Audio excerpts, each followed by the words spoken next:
More reviews. Monkey Business. How director Terry Gilliam got Bruce Willis, Brad Pitt, and Madeline Stowe to work cheap. Gilliam has a grim view. A nice photo, see that? Sitting on the table? The poster. The film, 12 Monkeys, are violence, language, sex, nudity. Where's there sex in it? No, nowhere. No. This is, let's sue them for misrepresentation. Stars, there we go. Can I get you anything else? How long do we have to hang about before the show actually begins? The show starts at 5:30. 5:30. Tonight, Mandy Patinkin and director Terry Gilliam. What do you think of the intro? Wait, is he there? What intro? Please welcome one of Hollywood's true creative visionaries, Terry Gilliam. I'm not gonna say Hollywood. I've now become a Hollywood director. There's no stopping these folk. Ladies and gentlemen, our next guest was one of the founding members of Monty Python and has since gone on to direct such films as Brazil, The Fisher King, and now 12 Monkeys, which opens today. Please welcome one of Hollywood's true creative visionaries, Terry Gilliam.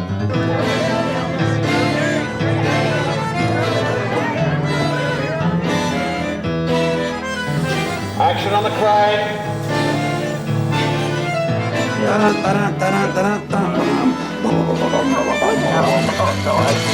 don't know anything about monkey or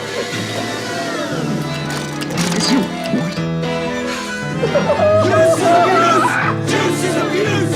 Juice is abuse! And action.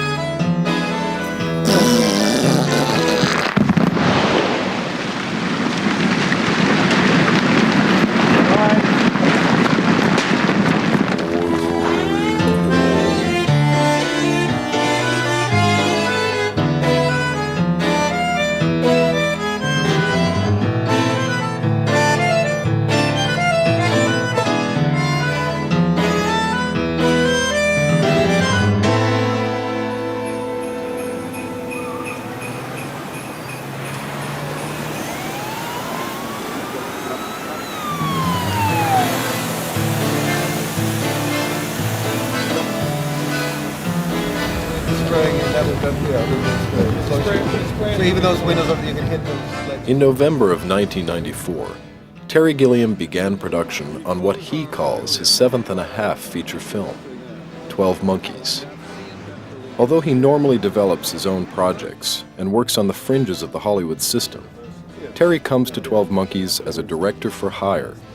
He's now part of a commercial film package that includes someone else's script, major studio financing, and some of Hollywood's most powerful stars.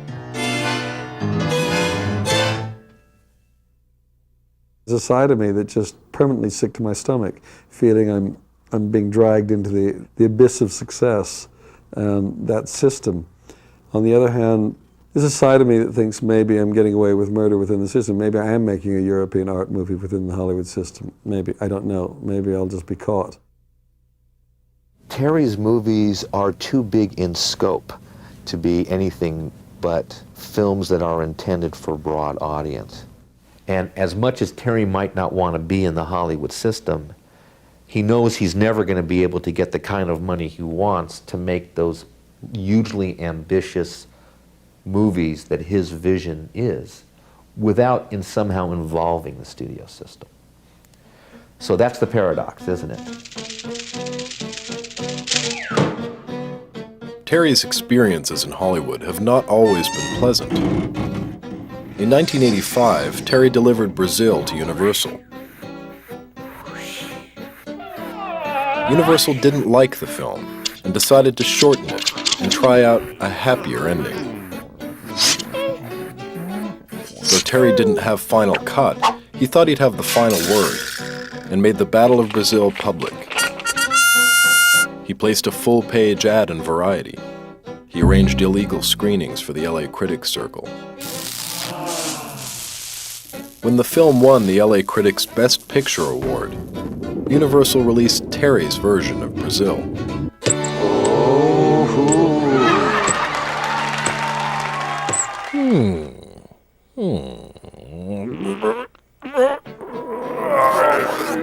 In 1987, Terry began work on The Adventures of Baron Munchausen. The production was plagued with disasters and expensive ideas.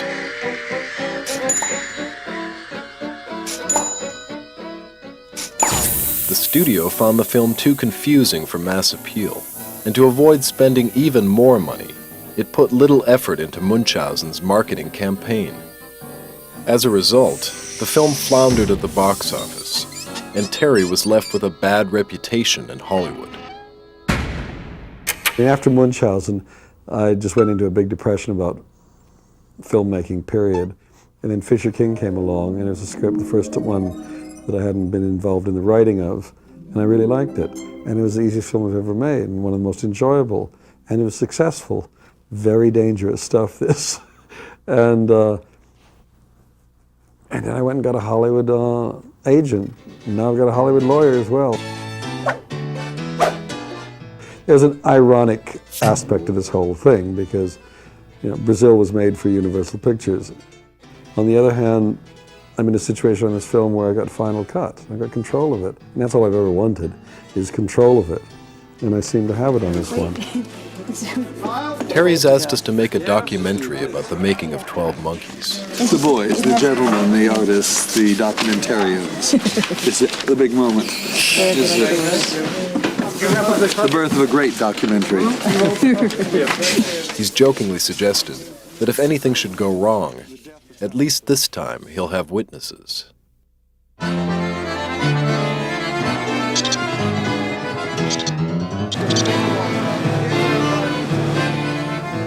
There's a sadness about this thing, there's a decay about it, and there's a nostalgia. These are elements of the film, I think.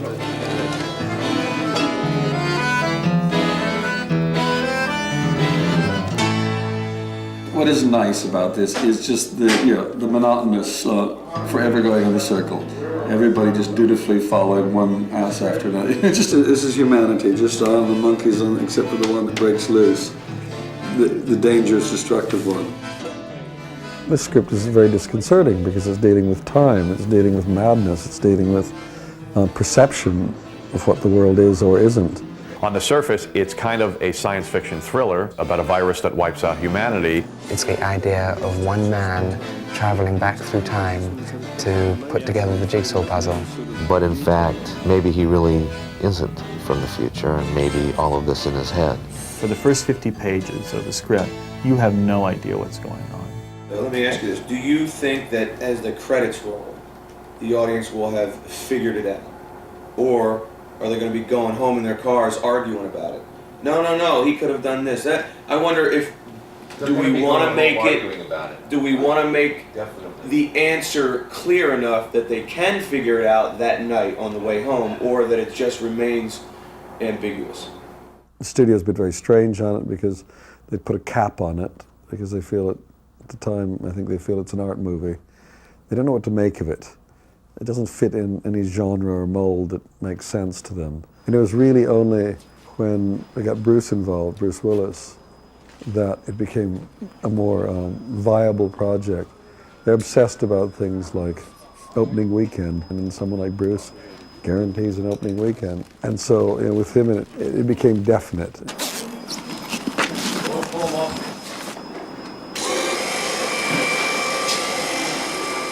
Here we go, stand by. Okay, let's roll. Okay, let's go. Terry completely insisted on final cut, and the studio said, well, okay, fine, as long as he delivers the movie no worse than an R rating and no longer than 2 hours and 15 minutes, we'll give him the final cut. But the financial responsibility will absolutely not be ours. This budget, how much commission? 137 pages. I it's remember longer than the every script. line of You it. remember every line? Yeah. Okay, you don't have to worry ever about money, ever. You only have to worry about the way it gets spent.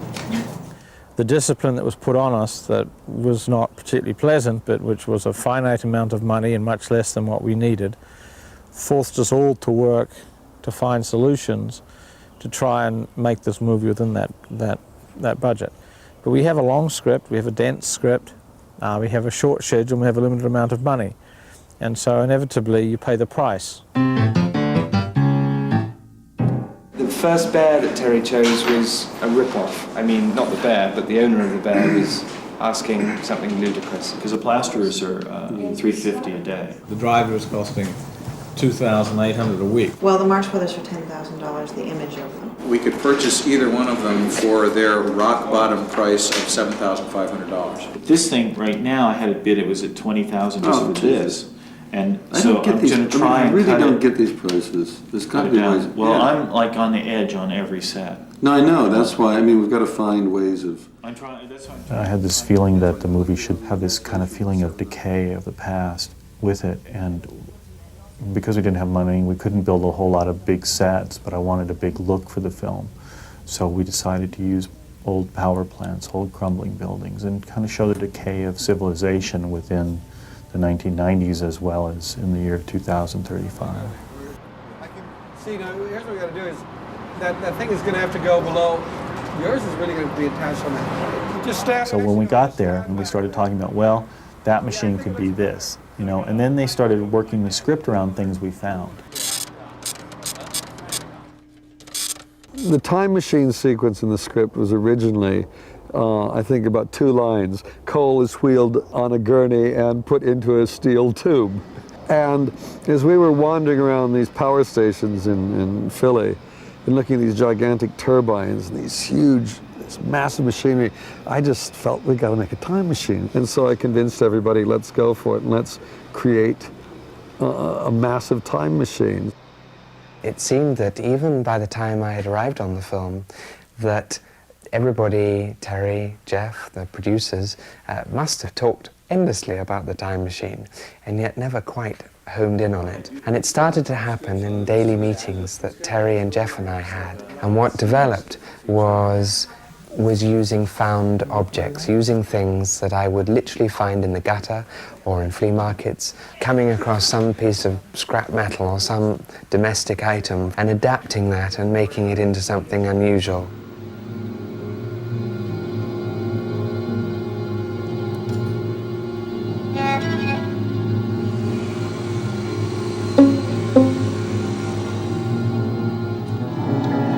Well, I became more and more obsessed as I was through this whole film about, condoms and bubbles and sealing, the boy in the bubble, sealing things from other things.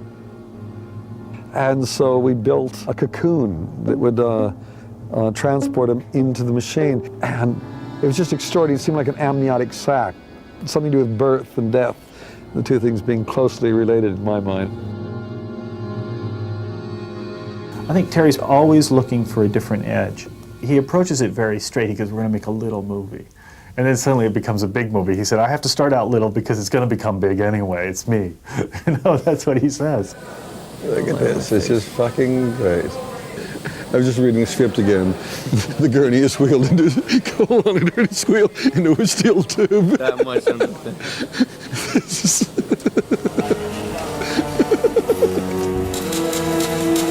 No mistakes this time, Cole. Stay alert. Keep your eyes open.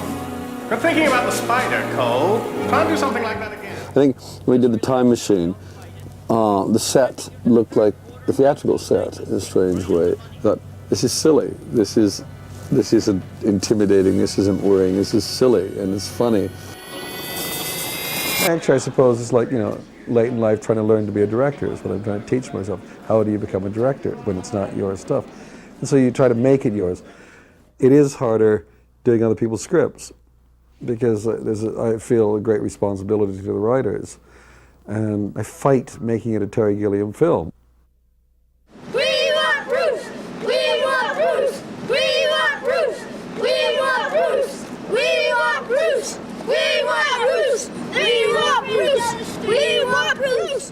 One of the challenges in making 12 Monkeys a Terry Gilliam film is overcoming the image of some of the actors involved. Can't just barge in on him. He's very well known. He's been the target of animal rights activists. Security, guards, gates, alarms, Okay. This is madness. Terry never worried about Madeleine Stowe. He chose her for her versatility as an actor and immediately feels comfortable with her grasp on the role. Bruce Willis is a different story. Bruce normally appears in Bruce Willis films. Audiences go to see his films not because of the director, but because they know what to expect from Bruce.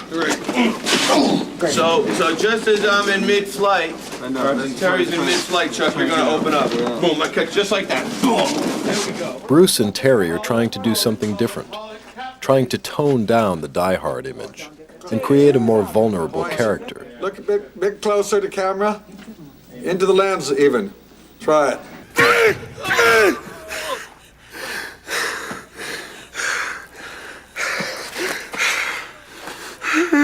Are you all right? Anxious to be involved in a Terry Gilliam film, Bruce and the other principals have also asked for only a small fraction of their usual fees.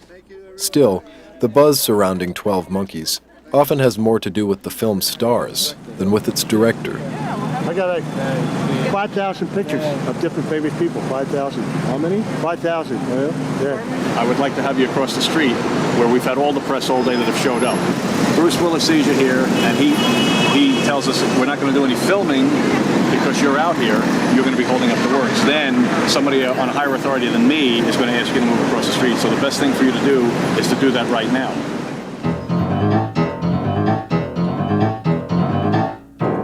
Now she walks on the set carrying a framed picture of Brad Pitt with her and gets past that incredible security we have here. Now, I go outside for a cup of coffee. I can't get back in. But we got psychos wandering the building. They got him. I think it's fortuitous on the producers' parts to have signed Brad Pitt when they did. Because when they signed him, probably 3-4 months ago, Interviewing the Vampire still hadn't hit theaters, Legends of the Fall still hadn't hit theaters, and all of a sudden, that all happened 3-4 weeks before we started filming, and they've got the hottest guy in Hollywood.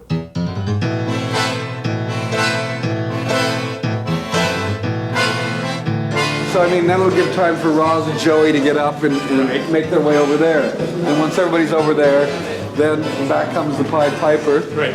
This way, out of the chair. One of the interesting things about this film was to get Brad Pitt to play a character very unlike anything we've ever seen him play before. I mean, somebody fast and furious and neurotic and frenzied. And we decided he really had to train for this role because his voice didn't have the qualities needed to do it. And Brad worked really hard at this. Walking around like this, like this, like this, and they need to know, something. You got to tell them, you got to wake them up. You got to go 1, 2, 3, 4, 1, 2, 3, 4. And man doesn't like 2, does he? He doesn't like number 2. It makes him itch. Truth. It's not how you see it or how I see it or they see it or see it. There's just a truth. There's a truth. And you either see it or you don't. Excellent. Okay, hope it's useful to you. So what else can you tell me? Well, I think some of the distraction, the motor movement kind of, I mean, if we're staying with a manic kind of right. You know, some of the motor stuff, I would expect you to get up and probably pace around a little bit more. Move around more. Move around a little bit more. We can go much more irritable. I think so. Yeah. Okay. Yeah. There are happy manics, that videotape that you saw of the lady, right? If you review. Right. She's kind of a happy manic. Right. And then there are angry manics who are more irritable, more violent. Windows up! It's opening now! Now's the time for all men to seize the moment!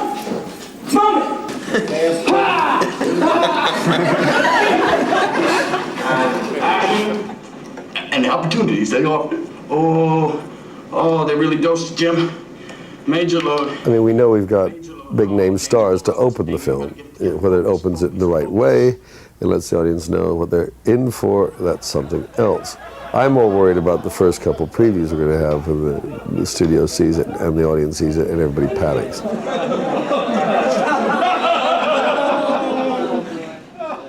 It's going to be very different than they expected.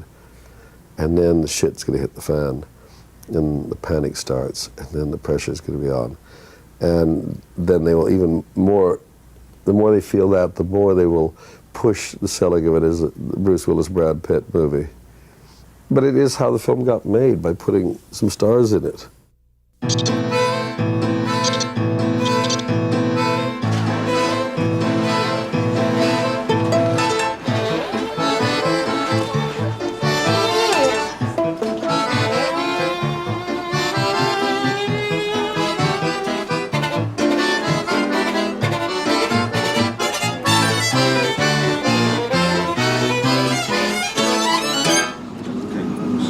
Are you going to the camera truck? Actually, Terry Gilliam's trailer, I would say.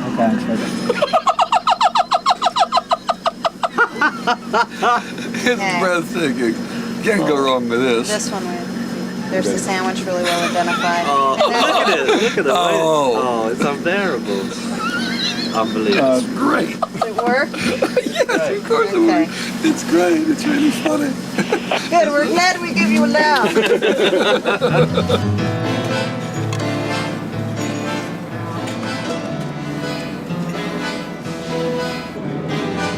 If one was going to write a book about the making of the film, I'd call it The Hamster Factor, and other tales about the making of 12 Monkeys. And the hamster factor is the Terry Gilliam element, which is where everything is in order, everything is in place, and then there's detail that he needs to get right. And the hamster factor comes from a scene where we built a little laboratory set in a gas turbine, and Bruce Willis was sitting naked, drawing his own blood. It's a very simple setup, but in that frame is a hamster and a wheel. Now, it was one of those shots I said, well, this is going to be a simple shot, it'll take us a couple minutes to do. Boom, we get going, and then the hamster didn't do what it was supposed to do. Saved animal. Terry that night was more preoccupied with getting the hamster to perform right than he was Bruce Willis. Here we go. Are you squished against the wall? You're incredibly uncomfortable? Must be right then. Sitting on a heater. Okay. And in the end, you know, he got Bruce's performance and he got the hamster's performance. It's in there. The hamster's in there and he's in his little wheel and he's exercising. That became the hamster factor, so that the assumption is that every time I do a shot and people think they know what the shot is, I add one element that's going to completely bugger up the whole thing, that's going to take a day to do, where normally the shot would only take 5 minutes to do. And it's a bit of detail that probably doesn't mean anything to anybody but myself. That's the other part of it.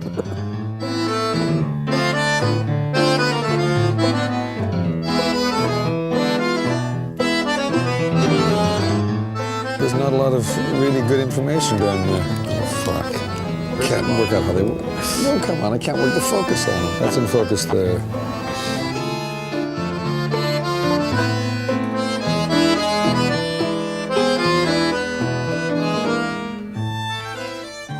"12 Monkeys" has a credit, and it says, based on the movie La Jetée by Chris Marker. La Jetée was a film made in the 60s, early 60s, in France. And it's a film I've never seen, but it's about 27 minutes long, and nothing moves in it. It's black and white photographs, still photographs. But what it is about is a world in the future where people have survived some apocalyptic end of the world, and they're living underground, and people are being sent back to the past. And it ends with a man seeing his own death. We stuck to that from the very beginning, that this is a story of a man who has a dream and is haunted by a dream, and he has one dream, and it's his death. He sees his own death. We used the situation of La Jetée and the dream and so on. By the same token, 12 Monkeys is not based on it in the sense that somebody's trying to copy this masterpiece. In that way, it's not a simple remake, and yet it has an enormous debt to La Jetée that should be and must be acknowledged. While 12 Monkeys takes its climactic final moments directly from La Jetée, the contrast between the two films is never more striking than in these airport scenes. This is 12 Monkeys' most logistically complex shoot. It involves a very tight schedule for the number of shots, and the management of over 500 extras. I'd like you to put your hands up if you've been told to move.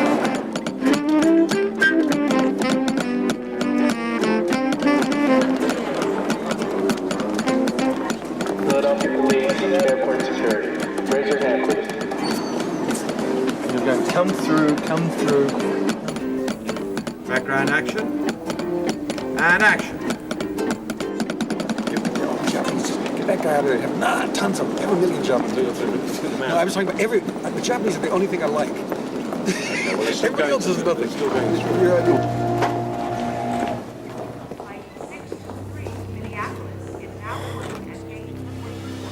know this place. Airports all look the same. This dream. I don't think this film is La Jetée. I mean, we've done this very complicated, possibly lumbering, clunky, crash, bang version of that. Such a ephemeral connection to it. At least it was, it was the springboard, but the diving board is not the dive. This is the dive, and we're in this triple gainer at this moment with a double flip, and we're about to hit the water, if there is water in the pool. Maybe there's no water in the pool, we'll find out. Because we don't see him and you, and that thing is just... Background action! Action!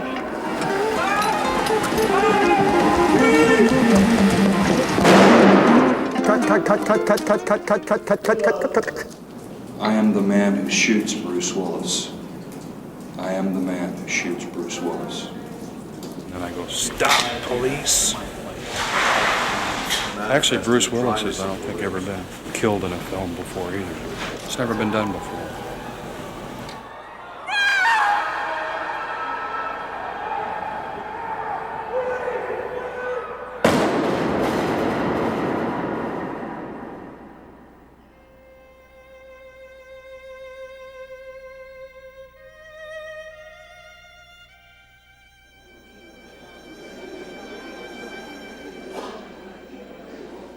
With all the complexity and confusion of the airport shoot, there is one thing that's truly important.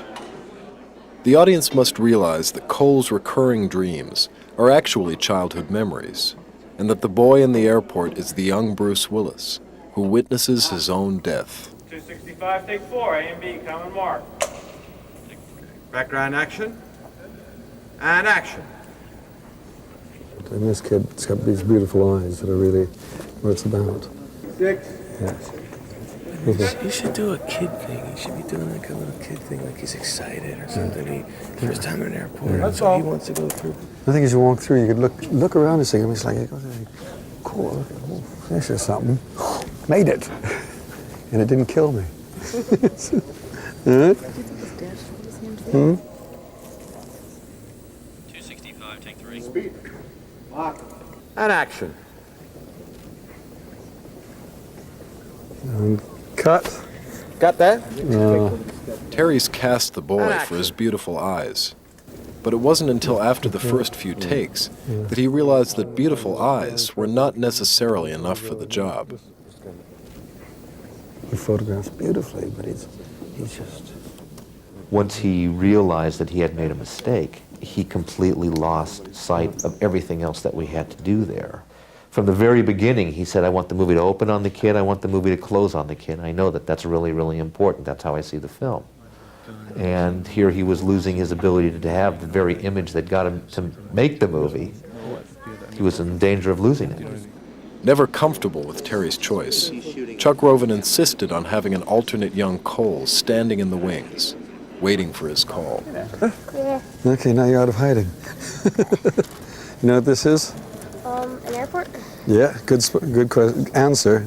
How's school? Good. I've been out of it for a while. Because Really? I missed 2 days and I didn't do nothing. So, what do I do though? So all that's going to be happening is you're walking through.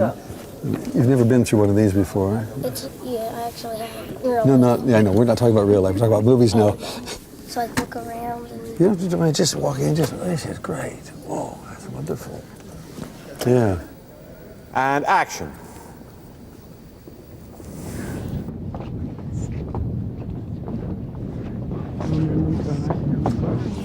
Brilliant.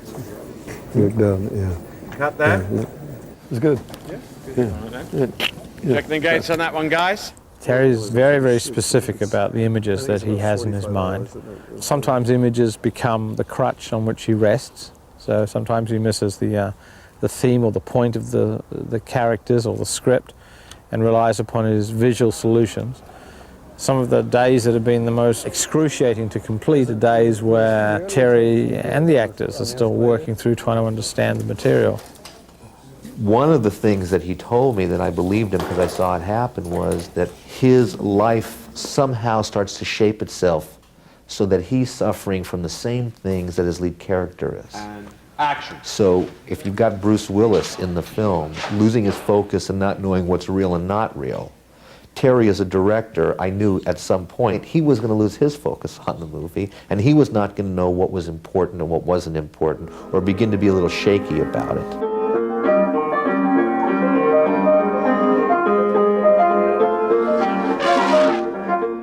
No one said anything about elephants. Like, where the hell does this fit in?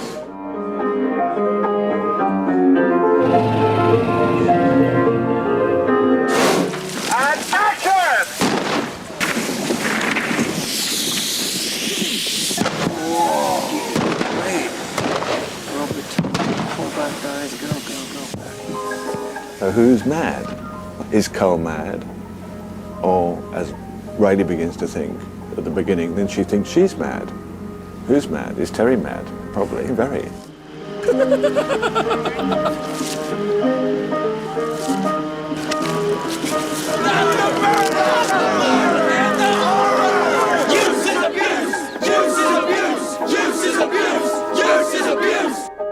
I feel more disconcerted on this one than anything I've ever done. It's like, it's kind of a feeling of not sure what we're doing. Oh, God, I wish we could go in here. I don't understand! All right, cut it. Okay, cut that. What happened down there? What happened? I mean, something totally different happened that time. This always happens with my stuff, is that the nature of the film, or the essence of the film, becomes what the making of it's about. Go, go, go, go, go! It's a biggish film with some big stars in it, so it should have bigness to it, but it doesn't. It's all in the little pieces. It's a film about pieces. But I can see an image of her, and you think, oh, poor helpless thing, and then she goes wham, and it's so violent, and you're thrown back, and then she's got you. She was just doing it there, and she hits you the second one, that one, the roundhouse, and now she's on you. Is that? Okay, I don't agree. I mean, I'll certainly do it. I'll try it. I think we have a can of worms here, that she's a frail woman. That's why I was saying give her a weapon or something, because I could stand here and she could kick me 8 fucking times and I wouldn't really be going anywhere. I'll do anything to make a movie. You in focus on that one? Oh, yeah. That's what it's like. Midway through the production, Terry goes horseback riding and suffers a near-fatal accident. On his first day back to the set, he jokes that if his ability to manage a production is anything like his ability to control a horse, then the film's in serious trouble. I don't have a clue what the film is anymore. I've lost it totally. I mean, I just know we do one scene after another and we try to make the scenes as good as we can. But as far as having a real sense of where we are, I'm not certain, because it's kind of like we got all the pieces. We're making pieces of the jigsaw. Each one we make, and that's beautiful. And there's that one over here that we do. And I'm just worried about how it all goes together. With time and money running low, Terry focuses all his anxieties on the interrogation room, the film's last futuristic set. For months now, the crew has been working steadily here, trying to realize Terry's ideas for the room, although no one seems clear on exactly what those ideas are. What is clear is that the room includes the production's most expensive piece of set design, the video ball. A little faster. Fearing that the arm which supports the ball is not capable of smooth motion, the producers have arrived for a surprise inspection.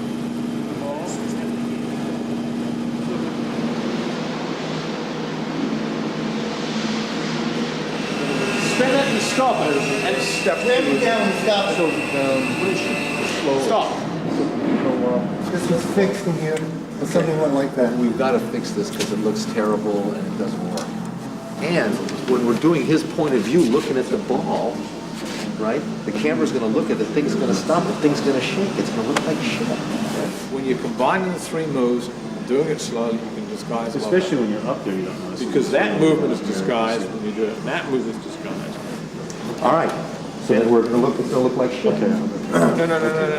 If we Chuck. We have to figure Why out. don't you guys keep rehearsing on it? You've got to do. Because I think it gets better, but sometimes it shook and sometimes it didn't. That's not what he's saying. He's saying it's always going to shake. When it shakes just a little there, it's amplified because of the distance. Well, we need it not to shake, so we got to try and do I don't know. I think it's a very disjointed kind of crew. It isn't like everybody's completely united in our approach to how we're making this film. Such a fear around this place. Fear seems to permeate Hollywood filmmaking. There seems to be too much desire to please the director or please the star. But we want to please you, Terry. I said, I'm not interested in pleasing me. I'm not interested in you pleasing me. I'm interested in you doing what's best for the film. And that may not please me. I may be the problem. At lunch today, hovering over a scale model of the video ball, Terry, the producers, and the special effects team shout at the top of their lungs. We're afraid to turn the camera in their direction. From somewhere behind the fruit salad, we hear Terry tell Chuck Roven that he should find someone else to direct this film. Terry spends the next hour locked in his trailer.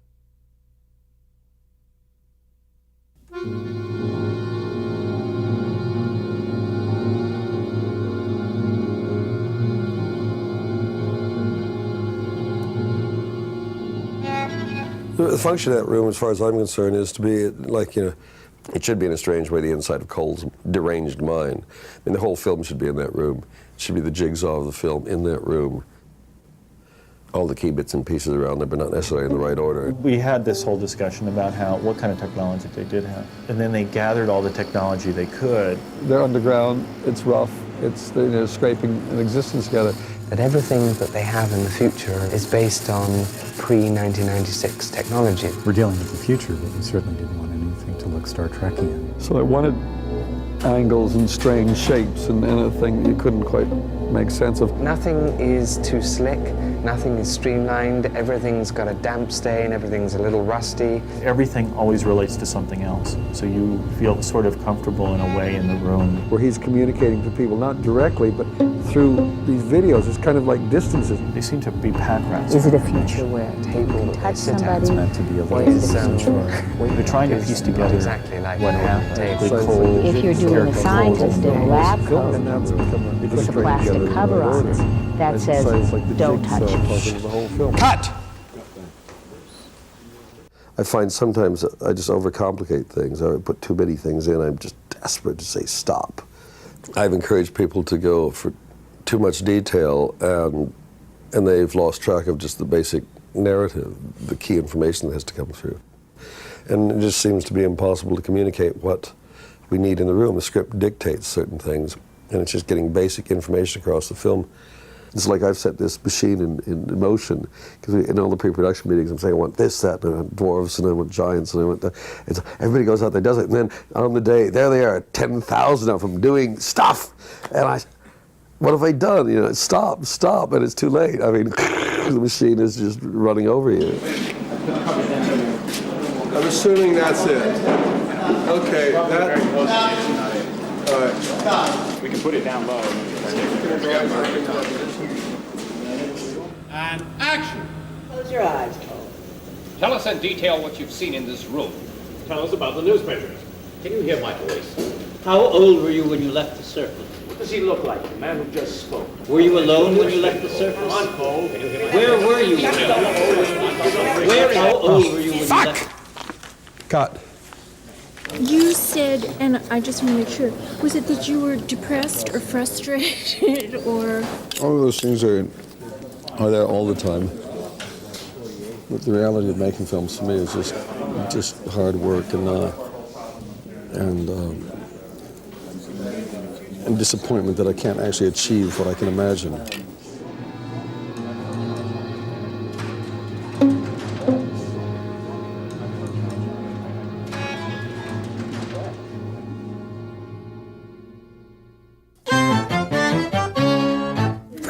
Is this, where the fuck is it? I'm saying, I can control the people in my head. That! While much time and energy is spent on the more visually bizarre scenes, the real dramatic work of 12 Monkeys takes place in relatively mundane environments. It is in these scenes that the relationship between Cole and Rayleigh slowly develops. I'm mentally ill. I imagine these things, these people in my head. They're not real to me. For Terry, the subtlety of Bruce's performance is the most critical aspect of these scenes. Bruce must appear both tough and vulnerable, rational and delusional. But you're still rational. You're still following a logical path of questioning. Like a doctor would. Well, but a lot more than I am. I'm just fielding these things not very well. I'm not that. Except I mean, on the other hand, you're starting out with the thought that you understand what's wrong. You're mentally divergent. You're mad. That's bullshit. I'm just. No, but I think that's what you're starting with, the idea that you're mentally divergent at the start, that you think you're insane, and she keeps throwing things at you. They're saying, you're not insane. These things happen. No, they couldn't have happened. I'm mad. This is all in my mind. It's not your mind. Look at this. Look at this. Look at this. Actually, the stuff we'd done in the car the other day, it didn't have, I just felt it was a bit flat. It didn't have, something, it was too flat. Yeah, it needs, that's why I think anger or a kind of bitterness in there, but not whiny. We were just going along with it. Because wait, I'm sorry. We're talking about... I'm thinking about two different things. Yeah. You're not talking about the stuff we did the other day. No, I'm talking about that little... Man, that's not flat. This was flat because I fucking didn't want it. No. I knew it wasn't... Yeah, no, that was... Oh, that God. that I thought you were talking about that whole day we were shooting was flat. That's what I'm talking about, that when we jump out of the car. But that was told that wouldn't be used. Yeah. Well, you made sure it wasn't. Bruce and Madeline's most dramatic scenes take place on the road. From the first day of the production, Terry's been dreading these car shots. They're visually dull, and it's difficult to communicate with the actors during a take. But Terry's determined to capture the right emotional intensity from these scenes. Ain't this the life?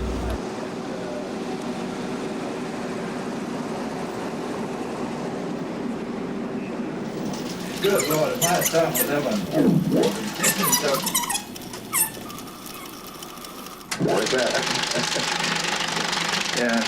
As the shoot progresses, the film's editor, Mick Audsley, has already begun piecing together the puzzle of 12 Monkeys. The firing system. The film editor's job is not simply to edit the film, but also to troubleshoot for the director. With so many scenes shot out of order, the editor's advice can be invaluable for ensuring that the actors' performances remain consistent throughout the film. As it happens, the driving shots have also been a problem area for the editorial staff. Hello. Hi, Terry. Oh, I'm sorry. I'm not actually on that yet. Okay. It's still in the numbering machine, I think. Shall I drop everything? Right. Well, let me have a close encounter with it, because I'm hot onto that reel. It's called the reel from hell in here. Wait, stop. Here, right here. Terry and I shared a concern early on about that whole area, which was why we called it the reel from hell, because it was bang in the middle of the film. It's a transitional part of the film, and the logic of Rayleigh's character, I think, is most under scrutiny at that point. Cole is, he's the aggressive one. So we had to create a situation where she is both terrified and yet magnetized to him in some way. We had concerns about Bruce. I mean, occasionally he would veer off perhaps into an area which wasn't useful to this film, and we'd be concerned about monitoring that and bringing it back on board again.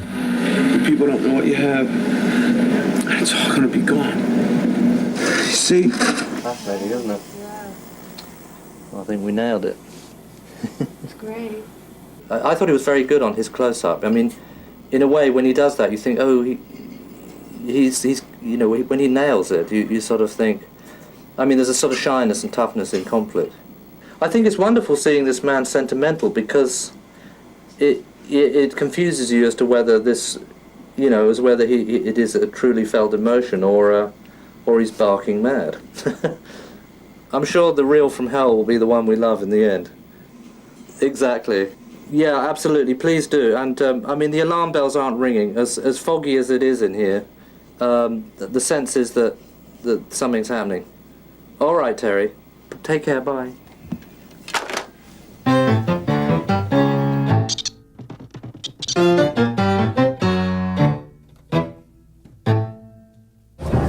We break for lunch, we move over to the stage. We get to the stage by 7. With the last days of production approaching, Terry and Chuck struggle to squeeze in the remaining shots. I think this one, where I come from, I think this is Eden. I just kind of like that. One thing about Ironically, the shoot will conclude with the last shot of the film, a shot which has caused considerable conflict between Terry and Chuck. Chuck wants to follow the original script, which ends with young Cole in the airport parking lot. As far as Terry is concerned, though, he already has his final shot, the shot of young Cole in the airport, witnessing his own death. Mm-hmm. All right. Very sad. Perfect, Joe. Thanks. From early on, reading the script and in discussions, I've always felt that the ending of the film would take place in the airport between Rayleigh and the boy, their eye contact. I mean, that's why I started the film with on his eyes and end on his eyes. And the boy is touched, scarred, damaged by what he's just seen, something that's going to stay with him for the rest of his life. The scene that then came after that was a scene in the airplane where Dr. Peters and his viruses meet the astrophysicist, and we know that somehow the astrophysicists will get the virus and will be able to save the human race. Jones is my name. There was an argument that we needed that scene because otherwise Cole's death would have been in vain, that he wouldn't have achieved anything. This way, we, the audience, can see that he has achieved something, that his death has led them to the virus and he saves the future. And I was convinced that was all nonsense anyway, and it was unnecessary, and emotionally it would weaken the emotional ending. And so once we'd agreed to do the airplane shot, Chuck kept lobbying for the parking lot shot, and I said, no, because we're not going to use the airplane shot anyway. You're still a dreamer, I can see. Well, I couldn't work out how to shoot. I didn't have a shot in my head for the boy in the parking lot, so I said we're not going to do the shot. And Chuck was adamant that we do the shot. Finally, I said, okay, I'll do it, but we need to have this huge shot. We got to see thousands of cars in the parking lot. We got to see the entire world out there. Because I was encouraging everybody to come up with very expensive solutions to this so that Chuck would eventually say, no, we can't afford to do it, and he'd back down. I wouldn't have to do the shot. And so suddenly we got a crane on top of another crane. We're in a parking lot. We got a boy, his parents, got the whole world out there. Isn't that an amazing thing, that? And action! That's quite oh, that's nice. That's a very nice angle. Slow, take it down. Okay, now we're getting slow, slow, slow, slow, slow, slow, slow, slow, slow, slow, slow, slow. That's a strong shot. So that shot got in, and the shot wouldn't have been made had not Chuck persisted, and me being just spiteful and coming up with the most expensive solutions, hoping that it wouldn't happen. But the result is a really good shot.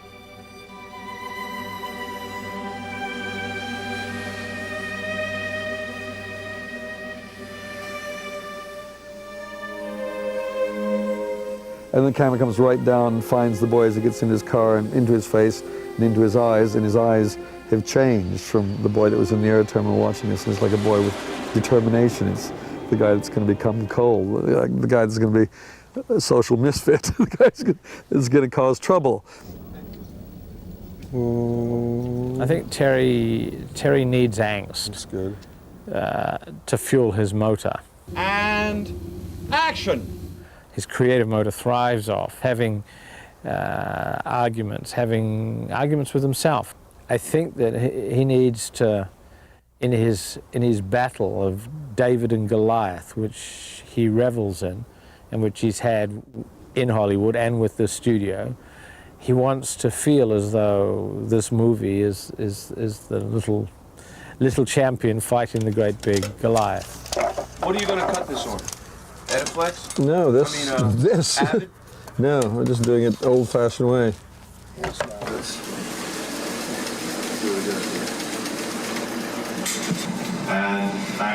Okay, you were standing there looking at the moon, you were splashing through the water, and then what? I'm kind of waiting now to go in the editing room and see what we've really got here. It's now just putting the last pieces of the jigsaw together. No. Look, you're right. I am mentally ill. I imagined all these things, these people. I know they're not real. I could. I mean, anything in the end that if it at least works on the love story, then we're okay. But the building up of how we build up the dreams and Cole's character, how we build up sympathy for him and a reason for her to be attracted to him.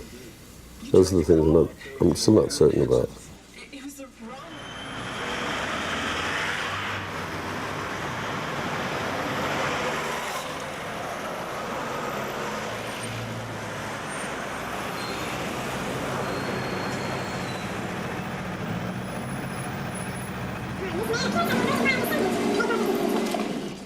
8 weeks into post-production in London, Mick and Terry add the finishing touches to the first full cut of 12 Monkeys. Hey, we're in the movies.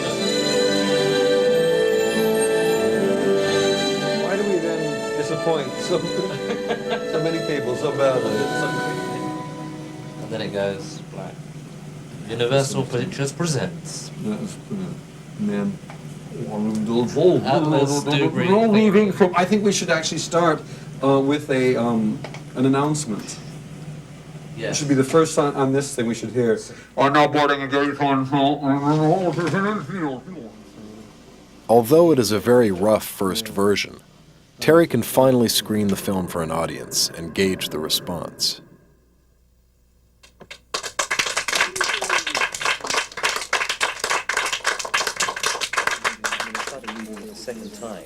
I mean, I'll show it in England a lot before it's shown over here.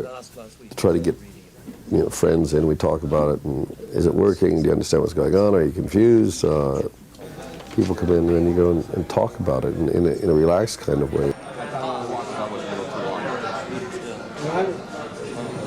Yeah, I mean, it was, there's so many layers to the film, and I mean, which is good. I mean, you're sitting there the whole time working it out. Did it feel redundant at all? I mean, because that's in a sense, Peter is saying the thing that I worry about too is that maybe we are giving too much away. Because it's getting that balance, trying to get enough information that people feel they're not just in the hands of bad storytellers who don't know what the fuck they're doing. With the first cut as a point of departure, Terry and his creative staff discuss strategies for completing the film within the next 4 months.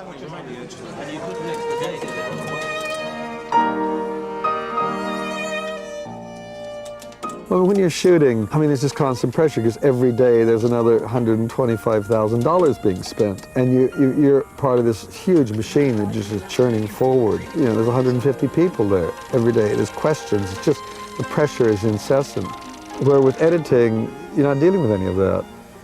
This stage, we're down to an editing room with a few people. Production matters, they're in the distance. This is the quiet, reflective part of filmmaking, it seems.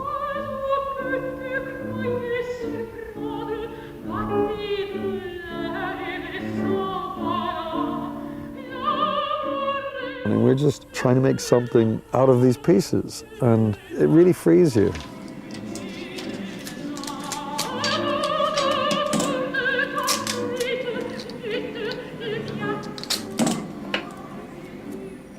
I think the difficulties with this film were the puzzle of it as an overall piece, which is certainly why I was attracted to it. I knew it would be an editorial challenge, stroke nightmare, because anything that deals with time or the fragmentation of time, editorially is always the toughest thing to achieve.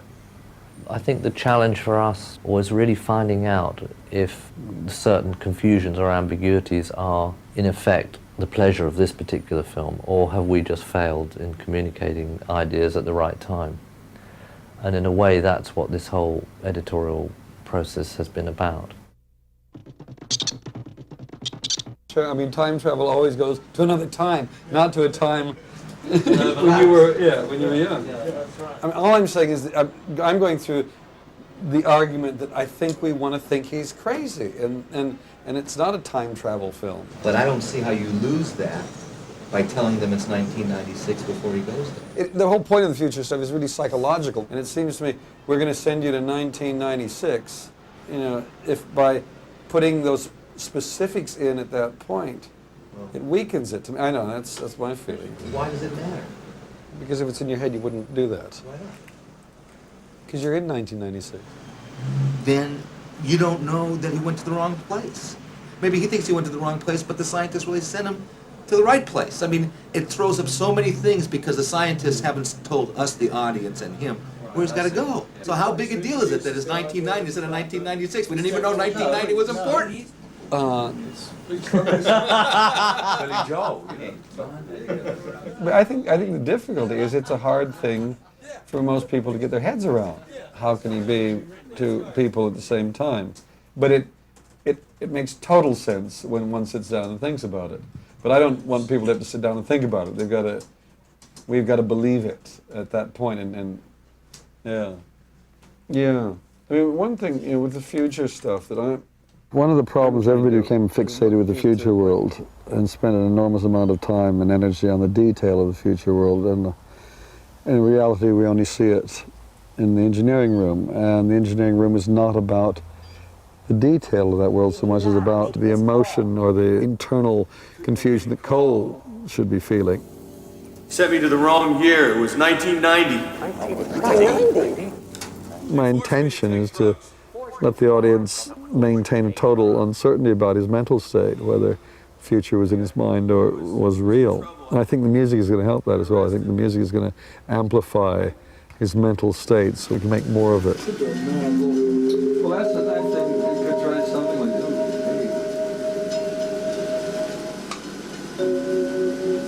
Boom, boom, boom. Yes. Stuff like that. And then there's going to be Cole's theme as he's desperately trying to get out through the molasses of his drugs, trying to reach the door. But one could play counterpoint, the piazzolla doing all that in the background. But that's because it's exactly the feeling that has to be communicated. It's slow motion music. It's against this other stuff going on. The thing is that the audience should never be aware of the music as such, but should just be aware of their own, what's going on with their hormones. That's right. That's it. I agree. I tried this over this stuff, and it slows it down. Robin, who's the music editor, found a great violin concerto that he laid over the dream, and it just, to me, it's wonderful. It's got the right quality. It just seems that's the voice that calls him into the dreams, and it's a good way to die.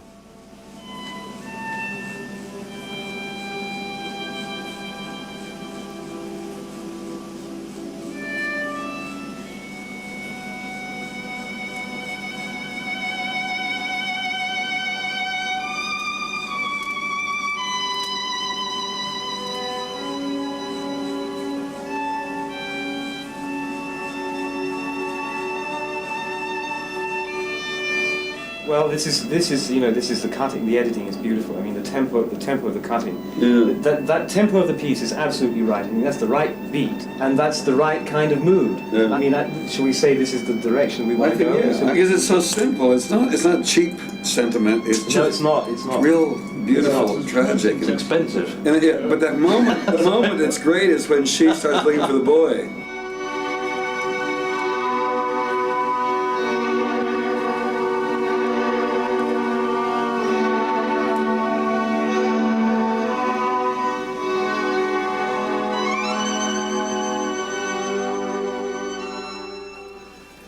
Excuse me?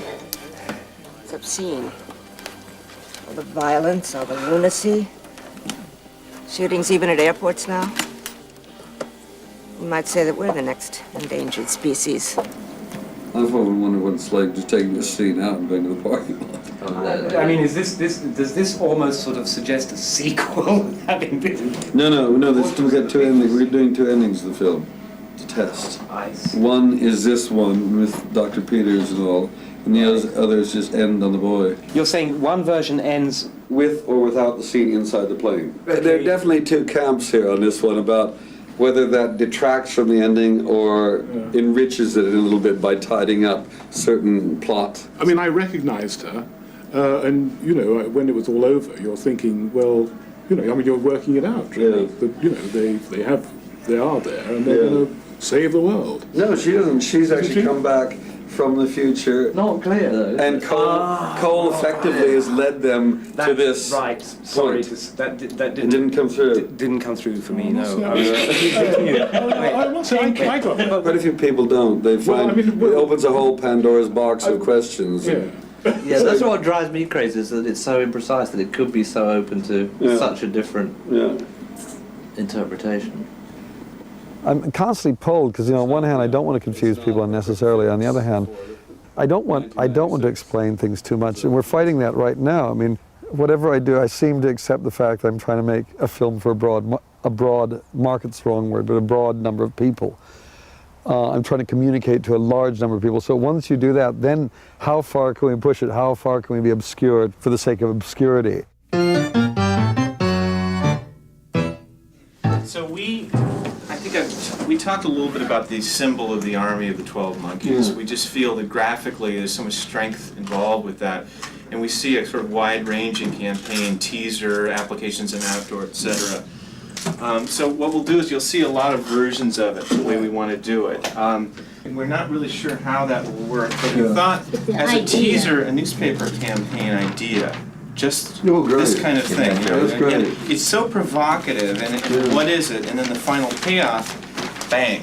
Good. And what I kind of liked about this, it's interesting. Yeah. It's sort of rough, and it's been stamped and stenciled, and what is it? They're coming this winter. I think the rougher you make it, the better it is. Yes. Bits go blurred. Absolutely. Yes. The paint didn't get in certain areas. Another idea we had was to do bus sides, and perhaps buses synchronous with each other would have question everything, the future is history, all with that stamp of the monkey in some configuration. And it's again just to sort of be provocative. And be deliberately obscure. In the early print, it doesn't matter to define what the 12 monkeys are. Because if he works with the trailer and this sort of, confluence of things happen, people will know. And those that don't know, they'll ask. Exactly, it's interesting enough. That's why I think the enigma is what is the good thing. Right. I mean, looking at that page in the newspaper, that's just extraordinary. That's Jurassic. Anything that simple. It's Jurassic Park. Yeah. It's so ballsy to do that. But it looks like everybody in the industry would say, "What the hell is that?" The idea when we were doing it was that the circle was, that's the rest of it. That's the world going around following each other's tails. Relentlessly around and around, the one broke loose. The next group you're going to see are trying to use the likenesses, the three faces in various ways. I kind of like... This is for the Academy Award campaign. Yes, that's right. That's what that looks like. I just love Brad's face in that one. It's so twisted. Oh, wow. This is kind of wild, isn't it? Metropolis. Yeah, Metropolis. Exactly. Yes, Exactly. sorry. That's actually very good. Or some other kind of, again, sort of time travel ideas that we did. Wonderful garish colours. Okay. You needed some content. That was pretty bizarre. It's pretty bizarre. But this really haunted me. That's striking. I think that's brilliant. Imagine that up big. It would really... We could do that as a newspaper ad, too. What is this? That's a companion. The future is in the hands of a man who has none? Excuse me? Yeah, that's... What is that? It's supposed to be he has no future. It sounds like he has no But it hands sounds like the he way has it's no written. hands. Wow. That is fucking out there. I think that's where he's putting on the And I love the tattoo up here, right? Fucking out there. Wow. The audience is going to go to see that. It's going to like this film, I think, aren't they? Yeah. And I don't think... I don't think... Well, and this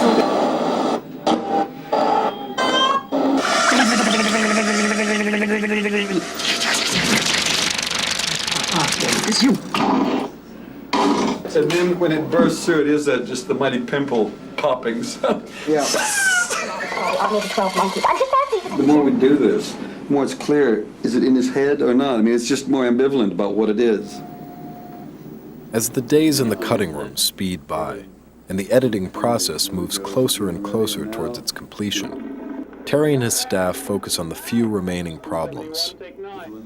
Even after refining the drama in the driving scenes, and cutting out some of the future world sequences, Terry and Mick still wonder whether they're telling the right story.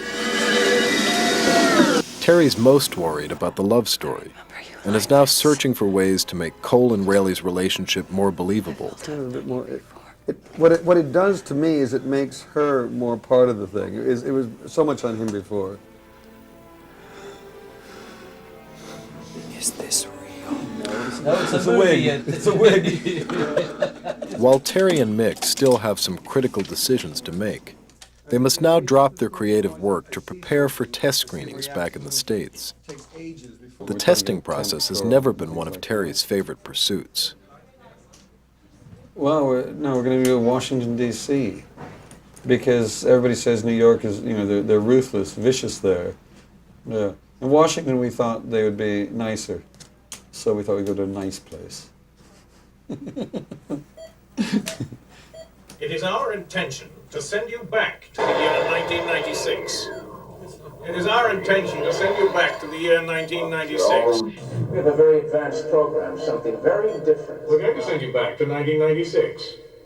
Well, if I said the lines right, then we were right. It's pretty well on. A routine step in post-production is the replacing of dialogue recorded on location with new dialogue recorded in the studio. The process is known as looping, or ADR. And possibly play an important role in returning the human race to the surface of the Earth. Spot on, I'd say. Take a look at that. In order to polish the film as much as possible for the test screenings in D.C., Chuck Roven has asked Terry to do the ADR sessions in an uncomfortably short period of time. To make matters worse, no one back in the States has bothered to track down Bruce or Madeline. This is just a waste of time. Tell them we won't ADR for the thing, because this is just until this is done properly. We're not going to rush into it. We're not going to crash around the place. This is just stupid. So I don't get the problem. It's the typical LA thing. You wait till the last moment, then you rush like mad, and everything's a scramble. Everybody feels, everybody feels good because they get a lot of adrenaline going. This is like bullshit.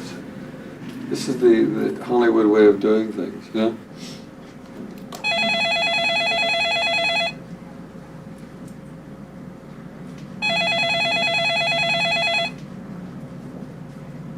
That's all right. It's only going to the bedroom. Hello? Hi, John. Right, Terry. How can anybody get any work done around here if they're on the phone all day is the question. But last week it was known we needed Bruce and Madeline. We still don't know Bruce. But we all know here, we're all sitting here saying, what the fuck is going on? Because it was all known last week. Right. And that means the sacrificial lamb in that one is me. We're now in this situation where we're going to go off to the States in a couple of weeks' time and show the film to the public and let the public vote and see what happens. And it's a thing that seems to be standard procedure. You got to do it, so we'll do it. But the minute, though, we start getting screenings coming up, there's a panic again. And I just try to keep it calm. Yeah, that's how it feels. That's what I still feel like when the phone rings. And it's like, oh no. Here we go again.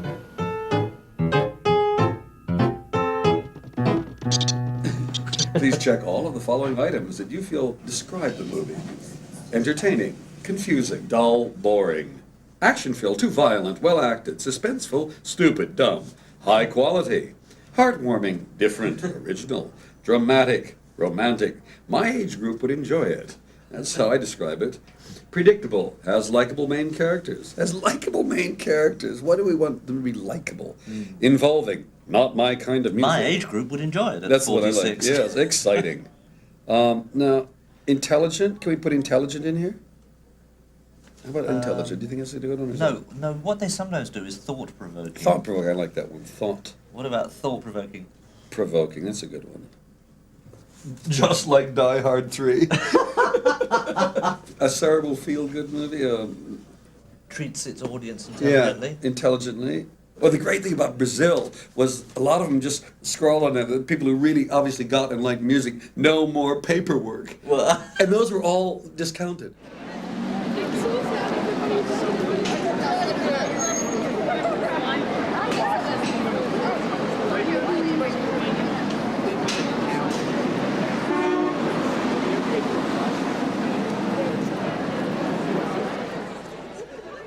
This is supposedly where the public gets to vote, where the public gets to be filmmakers for a brief moment. So you show the film to the public, they fill out cards, questionnaires about the film. That's how it was begun, and then of course then it became a tool for the studios to cover their ass, for studio executives to cover their ass, because it was this specious scientific methodology that would tell you whether a film was going to play or not play, or would be successful or not.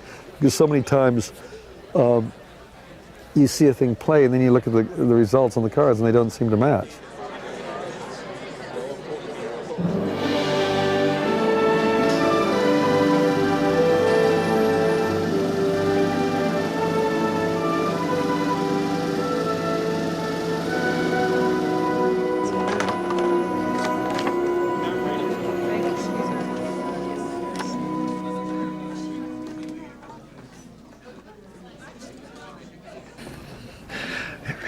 I think we got him. I mean, Do we have to get to Brad quick enough? I've never heard an audience quite that focused.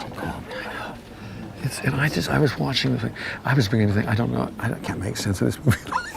I don't have a fucking clue what's going on here.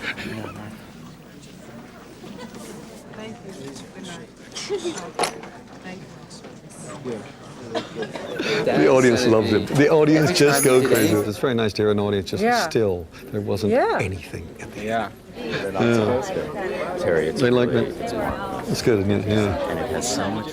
First question is the hand counter, the overall rating, excellent, very good, average, fair, poor. Let's see where we stand. How many people rated the film excellent? Nobody? I was watching the backs of people, and so there was a guy sitting right in front of Mick, the editor, and suddenly, right towards the end there, as he walked into the terminal, he's like that. He just did that, and he just like that the whole time, watching it unfold. Yeah. Because you don't get that in movies today. You know what How many people felt that it dragged in spots or moved too slowly? 1, 2, 3, 4, 5, 6, 7, 8, 9, 10. How many people feel that the romance doesn't fit in? Can I see hands? Almost everybody? You guys don't feel like there's a certain film noirishness and a romance and the vertigo and all that stuff? Did anybody enjoy that element of the film? Mm-hmm. And Willis, you gave Willis a chance to really act. It's good, isn't it? It's very touching. Very. No, it's the best thing Bruce has ever done, I think. I mean, it's just it's a really good. It's a real consistent. It's a solid performance, yeah. No. It's very funny because I was curious. This is an interesting audience because I wasn't certain whether they would go for Bruce. How many people like Bruce Willis in this film? You haven't really talked about the big star in the film too much. How many people like the performance character of James Cole and/or Willis's performance? 4, 5, 6. How many people felt that the ending seemed unresolved? 1, 2, 3, 4, 5, 6, 7, 8, 9. Okay. Any comments about that you can, in 10 words or less, when you see family, friends, coworkers, whatever, and they say, "How was the preview?" In 10 words or less, what are you going to say? Love the stars, suspense, the story. The story draws the audience in immediately. I was hooked right away. Bad character study in a science fiction It setting. seemed a bit far-fetched that a woman doctor would fall in love with a stinky, crazy Bruce Willis. A movie with many plot twists and surprises. Confusing plot, unsatisfying ending. I loved everything except the violence. The first hour was very slow. It was very depressing and anticlimactic. This movie is more intelligent than most movies like Half it. the time, I didn't understand what was going on. One of the best movies I've seen. One of the worst movies I've seen. Action, psycho-thriller, comedy, Science romance. fiction, but too confusing to be a It is a thriller. B-movie with a plot that is fairly Outbreak meets the unclear. Terminator Dull, in a surreal boring, universe. Pathetic Different, and original. Has confusing. likable main characters. Thought-provoking. My age group would Too enjoy violent. it. Dumb. Not sure if I'd This is a recommend it. waste of potentially good talent. I can't rate it. I'm too confused. The numbers don't match what I saw that crowd do last night. And then the cards came. Those cards are really low compared to what I'm used to, except for, the ones where they've walked out. I mean, that's sort of like, Munchausen, they got cards like that, but you can see them, they were all walking along. Well, It's they don't. Several things. People may not like the movie. Once again, fuck them. The movie may be one of those weird ones, the famous story of Airplane.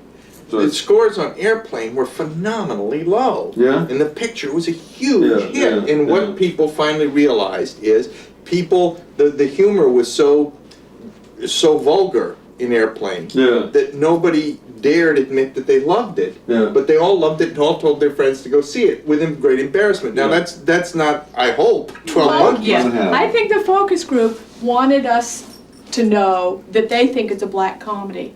And if you say it's a black comedy, then they can go with it. People are gonna knock us and try and get us to explain more, and I'm saying that that's not what the audience wants. They want to know what kind of movie it is. And once they know what kind of movie it is, then they'll go with it. Oh, it's a black comedy. I don't need to know what it's what they want to know is it's not a Bruce Willis movie.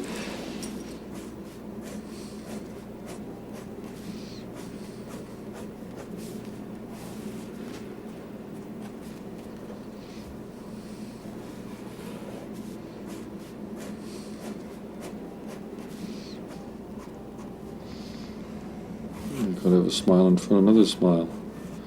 Lots of smiles. Keep a happy face going, no matter what. No, it's deeply disturbing, all of this. It is deeply disturbing.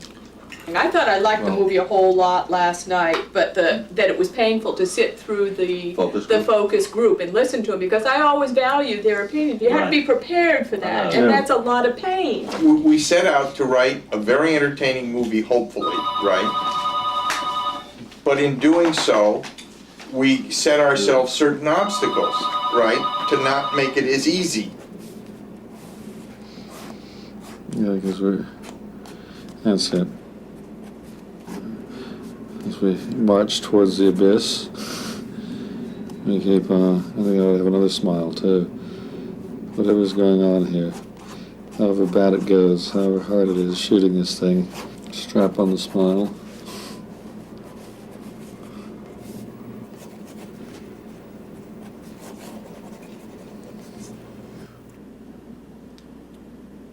Like I said, you know, you just never know.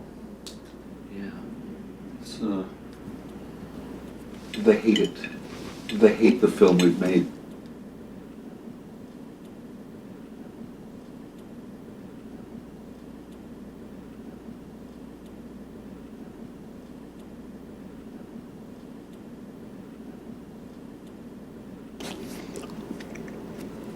That's it.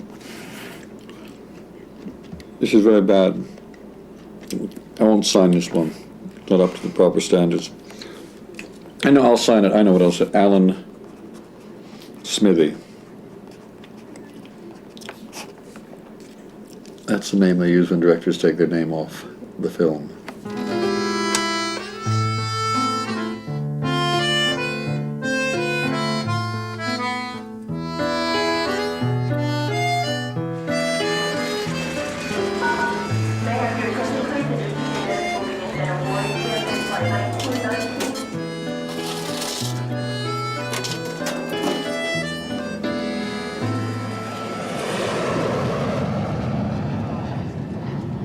I know we've got a good film. I know the film is there. We're not going to be doing many changes. I don't want to constantly be jerking all over the place. I want to just aim towards the finish of the thing.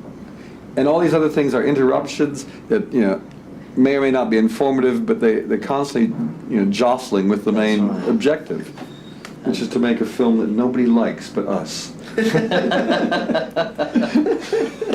And your only goal is? I mean, inexplicability is what the really good stuff is about. I never understood the really good films. There's great chunks I don't get. But, I mean, we're trying to make art, you see. Art never explains itself. I thought I'd wear... Oh, you've got your art is! This t-shirt is appropriate. This is very relevant. What is it? Working on something, feeling you like it, then... Leaving it that way. There are the 12 reels over there. Take it or leave it. You go through this process, and at the end of it, it's supposed to help you make the best possible film. It often doesn't. I mean, there are moments when the film is at its best, and then you go beyond it, and you fuck it. And I've watched that happen too often. And that's why that pressure is really bad. But it's usually the result of people panicking and trying to make the film into something it isn't, and thinking you can fix it. There's this thing, and it's a hippopotamus, so they want to turn it into a giraffe. Because giraffes are popular this year. And it ain't going to be a giraffe, it's only going to be a really deformed hippopotamus at the best.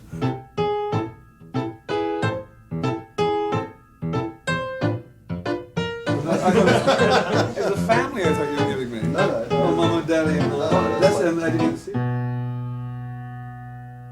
Personally, I just like that, or the black one where you just... I've always said to the studio, we can't be governed by the numbers. So even though the scores weren't good in that first preview, we all agreed that we believed in the movie, we loved the movie, and what the problem with the movie wasn't going to be solved by used changes. We sat in that audience for 2 days. We felt that they, by and large, were with the movie. Yet they were coming out of the visual experience not feeling as positive as we felt that they were while watching it. What was that? Why was that? Do you make huge changes? You know? Well, we decided not to.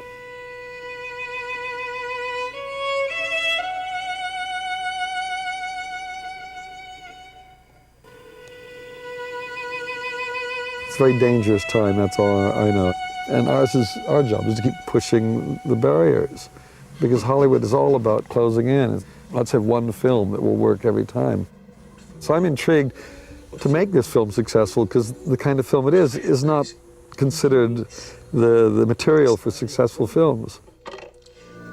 The movie never changes. It can't change, but every time you see it, it seems different because you're different. You see different things. And I think there's also this, that we're telling a story that does demand a certain intelligence and patience. And that's why in the end, I'd be curious to see how many people are out there that will put up with it.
How would you describe this? It's one of the most... Quite mad and extraordinary. I'm dying to see it so I can figure it out for myself. I haven't seen it yet. I think it's a love story. I don't know. Other people think it's something else, but I think it's kind of a very twisted love story, so we'll see. How are you celebrating the New Year's this year? Probably by selling this film, probably going on trying to promote it. Do you have any New Year's resolutions? No, never make those. No, because they never are fulfilled.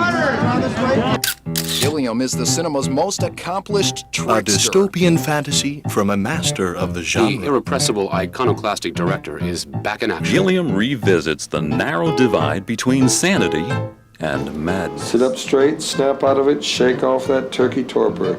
If you're going to see 12 Monkeys, you have to practice paying attention. That's great.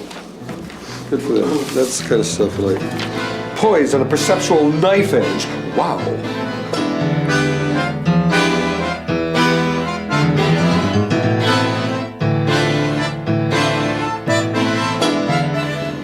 Four stars. Where's this? The Village Voice. Willis lifts monkeys above bulky mechanics. There's one we need to read.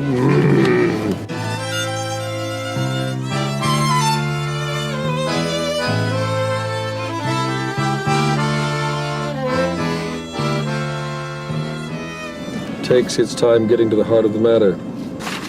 They see this. That's awful. They think I put this thing together. I was just a hired hand. 5 stars on this one. Look at that.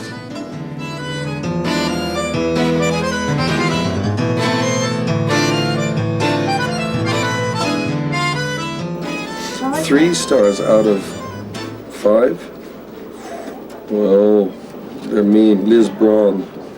You bitch, Liz. The end result of filmmaking is getting less and less satisfying to me, I suppose. I don't get much out of it.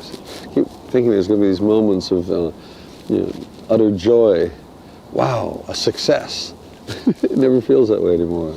It's a worrisome thing because it was always, whatever those measures of success were, they were kind of a driving force, and that's gone.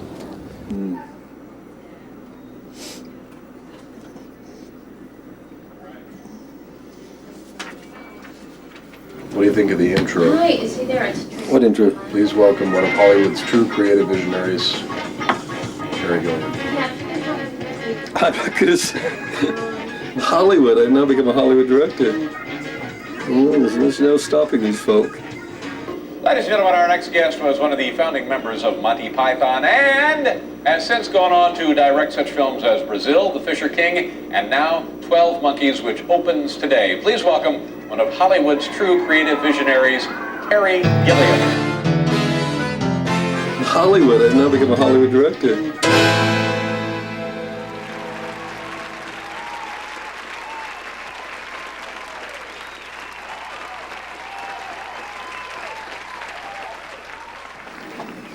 Oh, now you want to know what I feel?